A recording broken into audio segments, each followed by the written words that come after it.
অনাবিল প্রাকৃতিক সৌন্দর্য, পাহাড়ের মানুষের সরলতা আর আতিথেয়তা, রাতে কালিম্পং শহরের অসাধারণ দৃশ্যের সাথে বনফায়ার আর বারবিকিউয়ের আমেজ, আর তার সাথে এক ভ্রমণপ্রিয় বাঙালির স্বপ্ন পূরণের গল্প। এই নিয়েই মুন্তুমের শ্যামরক হোমস্টে। এখানে আপাতত আমার 6টা রুম আছে। রুম বলতে প্রায় আর কি কটেজ। তার মধ্যে আছে 4টে হচ্ছে কংক্রিটের এবং 2টো আছে বাম্বু কটেজ। প্রত্যেকটা রুমে ব্যালকনি আছে, যাতে বাইরে মানে বারান্দায় বসে এবং ঘর থেকেও যাতে সমস্ত ঘর থেকেই দেখবেন আমাদের এই প্রকৃতিকে উপভোগ করা যাবে।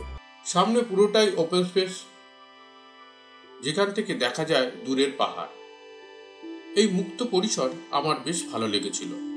প্রথম দিনে আমাদের লাঞ্চে ছিল ভাত, স্যালাড, আলু ভাজা, ডাল, ফুলকপির তরকারি,